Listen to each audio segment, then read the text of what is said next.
Des plumes, des strass, des paillettes, des kilomètres de tissus chatoyants. Les costumes présentés dans cette exposition proviennent tous de Rio, prêtés par les écoles de samba, prêtés par des costumiers, des ateliers de couture, de carnavaliers. Au total, plus d'une tonne de costumes à traverser l'Atlantique en avion, des pièces rares, comme les costumes du porte-drapeau et de Mestresella. La porte-drapeau, c'est la femme et le maître de cérémonie, c'est l'homme. Nous n'en avons qu'un, mais il est précieux. Delphine Pinaza est directrice du musée, co-commissaire de l'exposition. Alors, ce sont vraiment des costumes exceptionnels, très très beaux, qui ont une facture très différente de ce que peuvent être ceux des groupes. Alors un défilé au Carnaval de Rio, c'est extrêmement codé en ce qui concerne par exemple la place dans les structures, dans les défilés.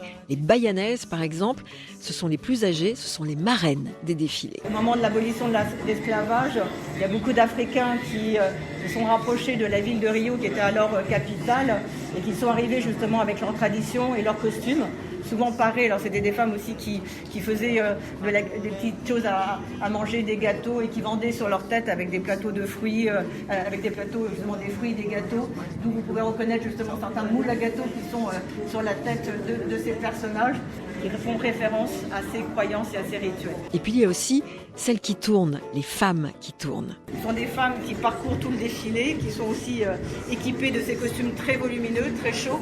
Le carnaval se déroule aussi pendant la période estivale au Brésil.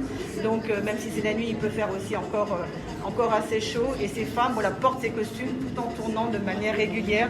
Et c'est toute une élaboration aussi pour le carnavalesco de bien définir le volume de ces costumes pour permettre cette évolution de manière harmonieuse. Enfin, il y a aussi les chars sur lesquels prennent place les costumes les plus élaborés. Ils sont portés par les destaks. Ce sont des personnages principaux d'un char allégorique. Alain est passionné de carnaval. Il est le seul Européen à avoir pu se frayer une place au poste de destac. Il a fait son premier défilé, c'était en 1992. Et depuis, il a grimpé tous les échelons. Qu'est-ce qu'on ressent ? Déjà, on est en transe. On est sur une autre planète.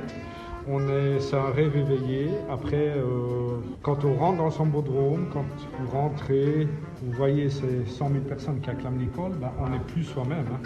Donc on est sur son nuage, on va dire.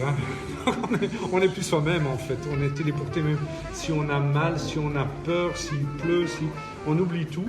Et on est dans on commence à rêver et à imaginer. Voilà, le carnaval de Rio à Moulins en France, au musée des costumes de Seine. C'est jusqu'au 30 avril prochain.